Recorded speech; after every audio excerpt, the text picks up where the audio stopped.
السلام علیکم ورحمۃ اللہ وبرکاتہ۔ الحمدللہ رب العالمین الرحمن الرحیم مالک یوم الدین ایاک نعبد و ایاک نستعین۔ حضرت السامعین ناظرین بھائی نے سوال کیا ہے کہ جھینگا جو ہے کھانا کیوں حرام ہے؟ اللہ رب العالمین نے قرآن کے اندر ارشاد فرمایا کلوا واشربوا ولا تسرفوا۔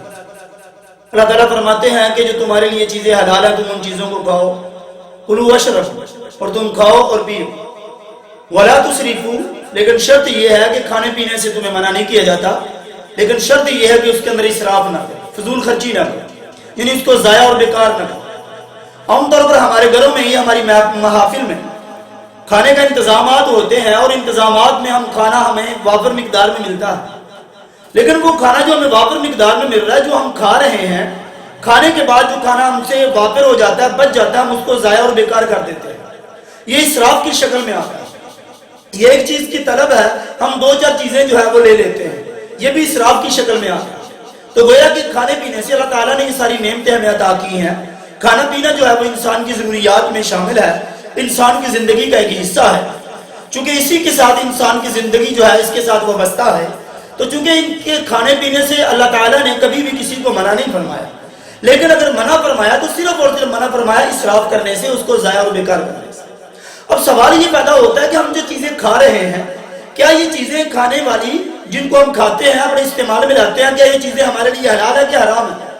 اور حلال اور حرام کی سب سے بڑی کیٹیگری جو ہے ہمارے سامنے یہ ہے، قرآن و سنت ہے۔ جو قرآن میں ہمارے لیے حرام ہے وہ حرام ہے، جو چیزیں سنت میں ہمارے لیے حرام ہے وہ حرام ہے۔ جن چیزوں کو قرآن نے یا سنت نے ہمارے لیے حلال کیا وہ چیزیں حلال ہیں۔ نہ حلال کردہ چیزوں کو ہم حرام کر سکتے ہیں، نہ حرام کردہ چیزوں کو ہم حلال کر سکتے ہیں، چونکہ اللہ کا دین جو ہے وہ دین حنیف مکمل ہو چکا، قرآن مکمل ہو چکا، پیارے پیغمبر کے ارشادات مکمل ہو چکے۔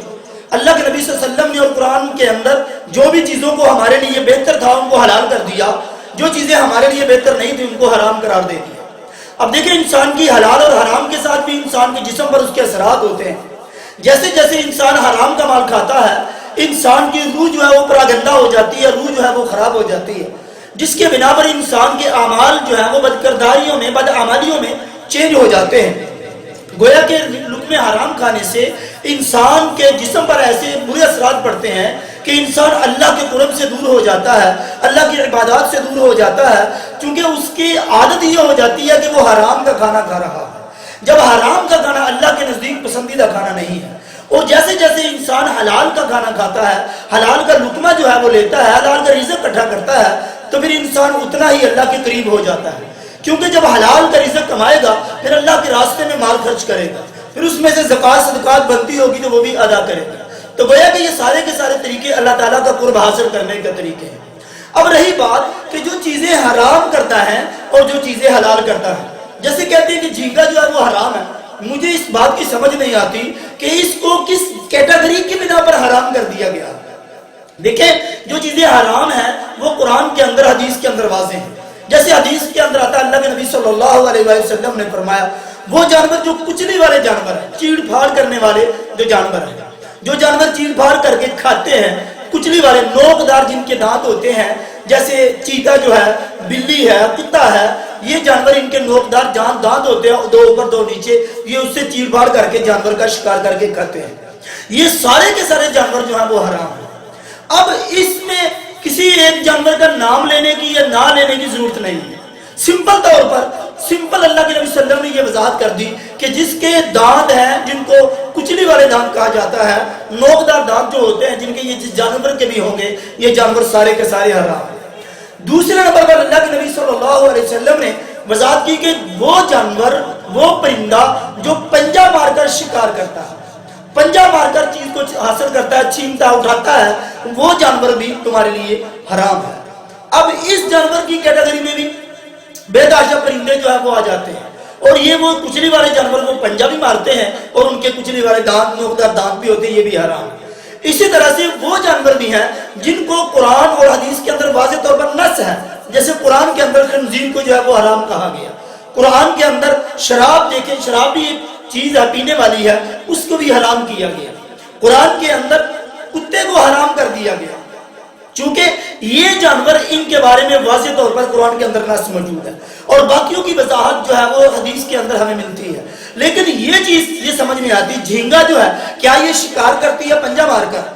یہ ایک مچھلی کی ایک قسم ہے، مچھلی کی ایک نوع ہے، اس میں سے ایک چیز ہے، اس کو حرام کیسے کر دیتے ہیں؟ جبکہ پیارے پیغمبر نبی صلی اللہ علیہ وسلم نے واضح طور پر یہ اعلان کر دیا کہ مچھلی جو ہے وہ تمہارے لیے مردار ہو وہ بھی تمہارے لیے حلال ہے۔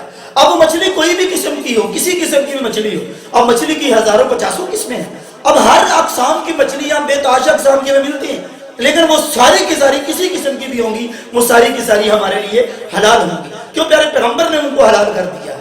تو اس طرح سے جھینگا بھی مچھلی کی قسم ہے، تو یہ حرام نہیں ہے، یہ انسان کے لیے حلال ہے۔ پوری دنیا کے اندر بلکہ ہر جگہ پر یہ مچھلی جو ہے وہ کھائی جاتی ہے، اور مہنگی ترین یہ مچھلی جو ہے یہ بکتی بھی ہے اور یہ قیمتاً بھی مہنگی ہے، لیکن اس کو حرام کس کیٹیگری میں لا کر ہم کر رہے ہیں ہمیں یہ سمجھ نہیں آتی، یہ کس بنا پر کر رہے ہیں؟ کیا ان کے اندر نشانی ہے؟ کیا پنجہ مار کر کھاتی ہے؟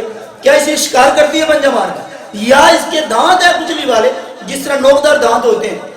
اگر جو بھی ہوگا، لیکن یہ مچھلی کی قسم پیارے پیغمبر نے کہہ دیا مچھلی تمہارے لیے حلال ہے۔ تو اس طرح سے جھینگے کو حرام سمجھنا یہ غلط ہے، جھینگا حرام نہیں ہے، یہ اس کے اندر حرام ہونے والے جانور کی نہ کوئی کیٹیگری آتی ہے اور نہ ہی اس کے اندر کوئی واضح طور پر نص ملتی ہے، اس لیے جھینگا کو حرام کہنا یہ غلط ہے۔ جھینگا مچھلی حلال ہے، یہ ہم کھا سکتے ہیں، اس میں کوئی قباحت نہیں ہے۔ اللہ تعالیٰ سے دعا اللہ تعالیٰ ہم سب کو صحیح معنوں میں قرآن و سنت کو صحیح طریقوں سے سمجھنے کی، اس پر عمل کرنے کی توفیق عنایت فرمائے۔ واخر دعوانا الحمدللہ رب العالمین والسلام۔